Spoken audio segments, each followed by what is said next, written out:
Hello, and welcome back to Aetheral Space 14.20, A World of Shooting Stars. We are back with the last chapter of Arc 14. Dragon thought he would quite like to live on a world of shooting stars. Would that be fun for him? Would it make him happy? No. Oh. What? 09/22. Yesterday. Oh, hang on. I think I'm echoing on your end. I can hear myself slightly. That better? Yes. The cafe was fairly quiet this early in the day, the only occupants being the elderly and vitally deaf owner, his tardigrade hanging from the ceiling for a snooze, and a few customers sitting by the windows. Aww! They have tardigrade cafes? No, it's his tardigrade. Oh, it's just... Oh, that's a health code violation. The orange glow of Azumha's dawn trickled through the glass. Two patrons in particular sat back-to-back at neighboring tables, their eyes fixed straight ahead, their words deciding the future. The first was a nondescript man who took pains to remain nondescript, with short black hair and a pair of thick-rimmed spectacles. He adjusted his tie with one hand and sipped his coffee with the other, a Ugrin blend. It tasted like nothing. Appointment. The second, to the ignorant eye, was a young woman with fluffy white hair, cold blue eyes gazing deep into the whirlpool of caffeine clutched between her hands. The slightest smirk tugged at her lips as she caught a glimpse of her reflection in the window. North's holograms really made disguising oneself so convenient. Dragon Hadrian. "Tonight," he said to the man behind him, "I'm going to win the Dawn contest." "You seem pretty certain about that," Appointment murmured back, scrolling through the news on his wristbound script. "My victory is guaranteed," he replied casually. "I'm not going to get any further into it than that. But once I win, there will be a banquet. That's why you've come back to Azumha, right?" "Is that the purpose of this meeting?" Appointment asked, narrowing his eyes slightly. "You want to make sure I'll participate. It's not something you have to worry about if so." "No." Dragon shook his head slightly, almost imperceptibly. "I'd like to talk to you ahead of the banquet, and hire you for a mission of your own." Appointment blinked. "I'm listening." Dragon sipped his coffee. "You'll participate in the banquet as expected. Feel free to take out any of the targets and receive your reward per the official announcement. But... Sorry, you have like some background noise in your mic. Sorry? I'm going to turn you down a little bit. Have I slammed my hand up my mic? Is that any better? Yes. "But a Toy Musashi gets off Azumha alive," Dragon said coldly. "You do whatever you need to make that happen. Understand? You do whatever you need to make that happen." Yeah. Alright, works for me. "Understand? If the request seemed strange to Appointment, the consummate professional didn't show it." "What's the pay?" he asked. "How much did that suit of yours cost?" "Confidential." "Whatever it is, I'll triple it." That, at least, made Appointment's lips quirk up into a smile. "You realize, of course, that all this only means anything if you win the Dawn contest." "Like I said, my victory is guaranteed." "And if it isn't?" For the first time, Dragon looked at the other man, turning his head over his shoulder. "It won't happen," he said seriously. "But, if, somehow, I did lose, I just ask you to be gentle when you're blowing my head off." 3:50, earlier today. It was funny. Looking at Azez the Absolute, Dragon hadn't quite been able to reconcile the Conqueror of Legend with the slight and somewhat meek man before him. This guy had founded the Supremacy. This guy had waged war against the entire galaxy. Dragon almost hadn't been able to believe it.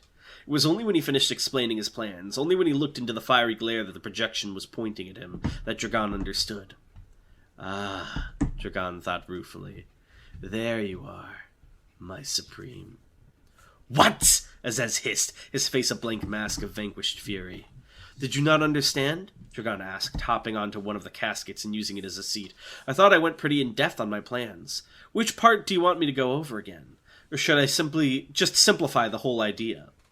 Azez didn't answer. He just glared with the venom of God. Dragon, for his part, smiled. "Maybe you'll understand it better this way," he said breathlessly, almost giggling. "I'm going to drive your supremacy into the ground." The glare intensified. "I'm going to mutilate it," he continued. If looks could kill, Dragon would have been a blast shadow, but still. He grinned. "I'm going to make it destroy itself so badly that nobody can ever put it back together again. Hey, maybe we can bury it down here with you?" The anger being projected by Aziz's facsimile was such that his appearance was flickering in and out, his black framework and shining lantern of truth visible for a few moments at a time.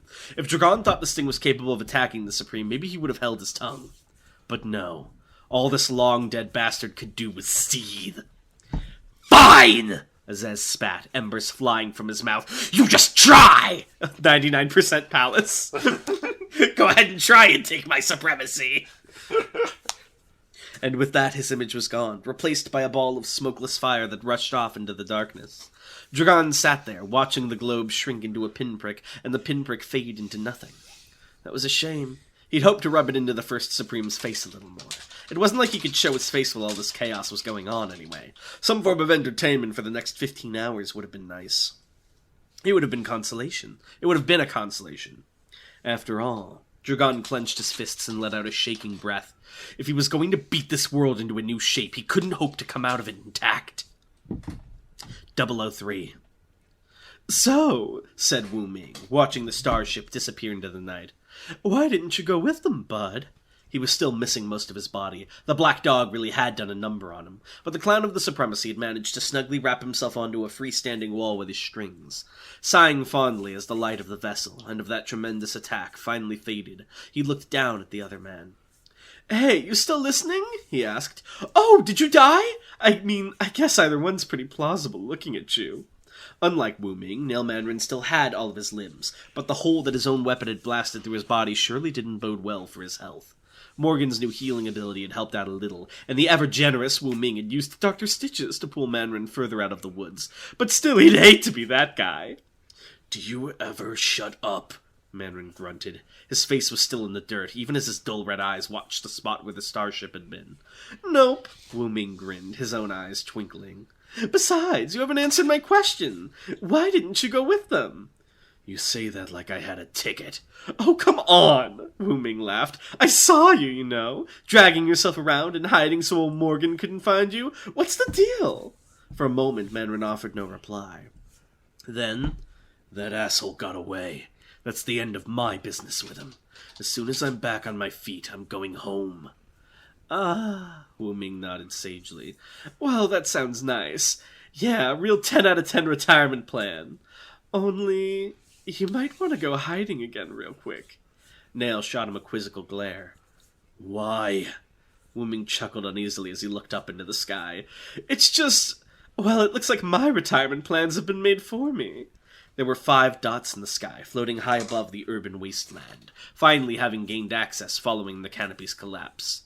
Well, they were probably dots to most people, but Wu Ming's infused eyes could see them clearly. Human figures, holding various bladed weapons, clad in traditional supremacy garb. He could see the leader of the dots, too, Xander Rain, staring right back at Wu Ming from across that incredible distance. His lips moved. "Take him." When they found Gretchen Hale, she was on her knees. The members of the Tree of Might couldn't make any sense of the scene. The famous and believed to be dead blacksmith collapsed on the floor, broken armor strewn around her, looking down at a broken hunker husk. At a shattered hunk of what looked like emerald. There we go. Even as the... God damn it. At a shattered husk of what looked like emerald. Even as the warriors approached, she didn't move. She just stared, tears carving trails through the ash on her face as they took her in. Even as she was loaded for transport, she didn't say a word. Bastard Born's explosion had finally finished off the Alan Grace Memorial Shopping Center. The sheer force of the blast had broken through the stabilization provided by Untoward, and the building had collapsed into a burning pile of rubble among so many others. Ash rained down from the sky like a burning blizzard. If not for that woman's armor, Mariloko had no doubt he'd have been reduced to ash himself just from being near the explosion. Even with its protection, his body was burnt and battered. And yet... "How?" Mariloko growled, collapsing to one knee. "How are you still alive?" His enemy stood at the top of this hill of shattered steel, utterly unscathed, his lips spread into a slight smile. Even the injuries Mariloko had inflicted during their original bout had vanished. Hell, even the bastard's cloak looked brand new. Oh, I know what he's doing, Tan. What? He's recording himself with, Ingram Mainu and then remanifesting with, Ahura Mazda, so he's, like, recreating his own body, isn't he? I won't tell you. There's But no I'm reason right. for me to tell you that. There's no reason for me to tell you that, the young man said, his gaze dark and merciless. Muraloka went to stand up to continue the fight, but even without that explosion he had pushed himself far beyond his limits this night, especially considering his injuries from the dawn contest. His body would no longer obey his commands. All he could do was collapse to the ground, clutch his side, and glare as his enemy slowly descended towards him. So, this was what a finishing blow looked like. It looked so different from this angle.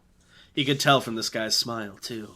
He thought he'd already won. That was why it was so satisfying when he took one more step, and stopped, the smile fading from his face. "I see," the young man murmured. "A bubble of intensified gravity pushing away from yourself?" Muraloka said nothing. The man sighed.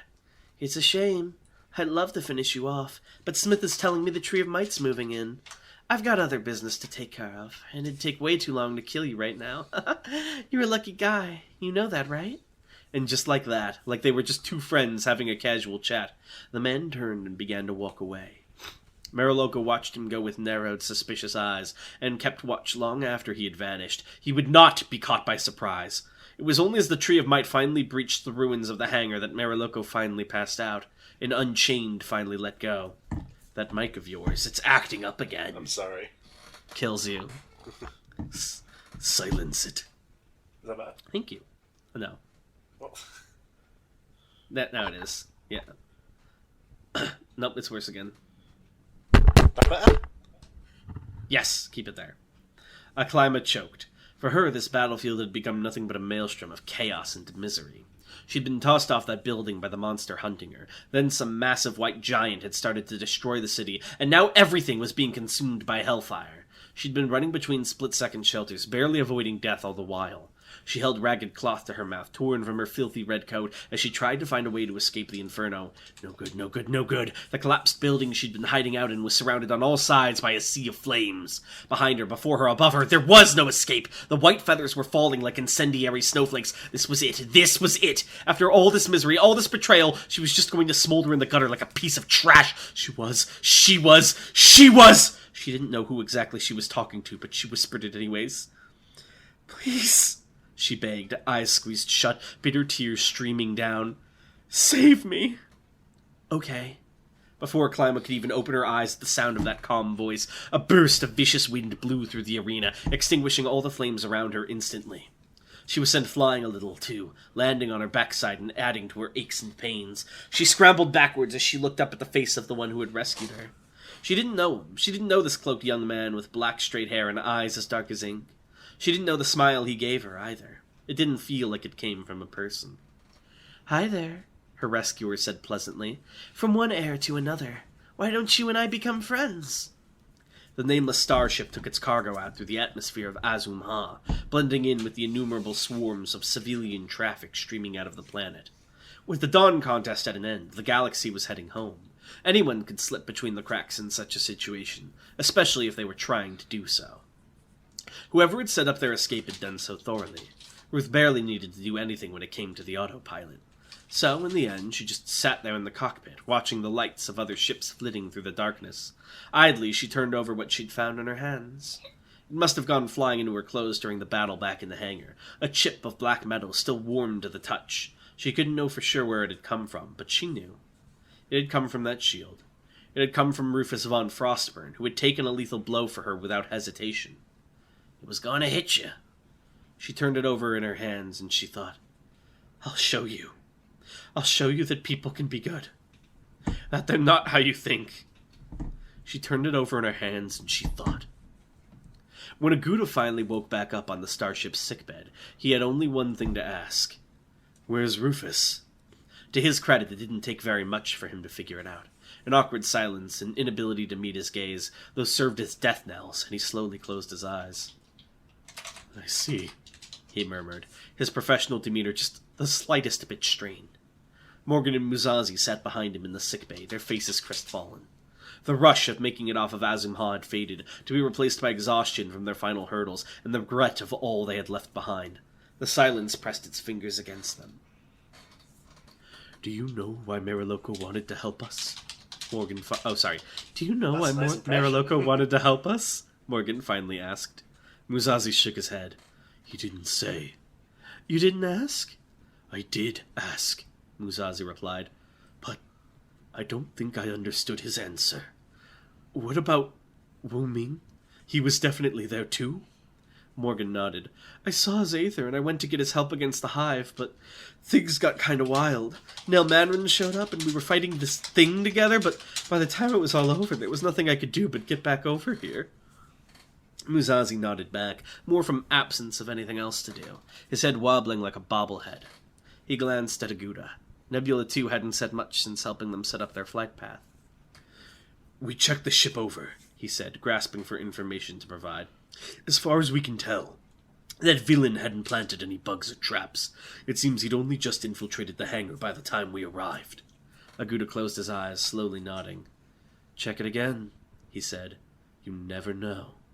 We will, Musashi replied. I'll have it done. What happens now? The starship will get us to the border. One of the border worlds is Akotal. From there, a smuggler will get us across the border. From there, hopefully it'll be a straight shot to Serendipity. Hopefully, Morgan... Oh, sorry. I keep messing it up. Hopefully, Morgan mumbled, not sounding very hopeful at all. What if the Supremacy keeps coming after us? I can see that happening, Aguda admitted, opening his eyes and looking up at the ceiling. But it won't be nearly as bad. Needless to say, we won't have to worry about appointment going forward. If what you told me about the battle is true, I'd say the Hive of Malkuth has been wounded too. They'll be focused on rebuilding their strength, not pursuing us. As for the other bounty hunters, well, I doubt they'll have better tracking than those first two, so we should be able to make it to the border without them catching up. And then? Morgan asked. I've already received confirmation that the UAP's willing to accept your asylum. You too, I mean. The others, well, I suppose they'll be free to do as they please. Musashi nodded. I see. For a few seconds it looked like Aguda was going to go further into it, but then he just closed his eyes and lay back on the bed. Those checks, he murmured, spare no effort. After exchanging a glance with Morgan, Musashi sighed and planted his hands on his legs as he stood up. The Delseds have some expertise with ship repair, from what I understand. I'll see if they've woken up and ask them to assist. He took a step back and bumped into the person suddenly standing behind him. Damn, said Gregory Hazard. You really don't let your guard down, huh? It had been a long day. For the last 24 hours, Musashi had constantly feared for his life. He had fought, and he had killed, and he had bled for the notion of a nation he now get to build. For once in his life, he took a stand with pride. I don't understand how Gregory stood to the side. Sorry, it's Hamilton. Yeah. Sorry. The faint fumes of adrenaline had run dry long ago, and even the sheer will that had allowed him to keep going after that had begun to falter. His last legs lay broken on the path far behind him. Indeed, it had been a very long day. So, what should have taken him 1 second instead took 2. A toy Musashi felt Gregory's blade carve through his throat. End of Arc 14. Are you fucking kidding me? You're joking, right? You're joking. This is what occurred. You're joking. So he's dead. We didn't see that. You're joking. All that! Man, fuck this Tanhoney guy. I'm done with Aetheral Space. I'm gonna read a good web serial now. I can't believe this shit. I should get to kill you. I should get to kill me. you. It was the ever You duplicitous deserve- Gregory. You wrote the fucking story! I'll have your head for this. You know that? We're coming for you. We won't sit down and take this idly. Rurum asks, please tell us about Ariana Havd. She could halve herself into 2 segments. MT asks, could a sapient guardian entity use a fusion tool? Yes, probably. Rockshark asks, are any character lefty, presumably meaning left-handed, and not leftist beliefs? I'll say Morgan is. Morgan is, yeah. Left-handed Morgan. Yeah. Lan asks, what are some other ranks in the Supremacy military besides Ascendant General? There's admirals, there's generals, there's privates. It's pretty standard until you get right to the top, where you have these things like the Ascendant General. Lan asks, where would the 3,188th Dead's name tattoo go? MMMCLXXXVIII. All over them. Yeah. All over. Weiser says, get 3X... Oh. No, that's all the questions, and they were just yapping. That's everything. Yeah. Fans, kill him. That was the end of Arc 14. There's going to be a week break until the next arc. Kill him. Kill him. Kill him. So, I want him dead. Enjoy the cliffhanger. I want him dead, viewers. But I am working on something in the meantime with Aetheral Space RP. I'm going to be starting to get the lore docs and everything set up for Aetheral Space Kingdom Moon. So look forward to that. Should be fun. If you survive to run it, I will kill you. Alright, thank you all for watching. RP We'll see you heads, next defend time. me or you'll never get your event. Oh my god. Let's begin the banquet. Bye.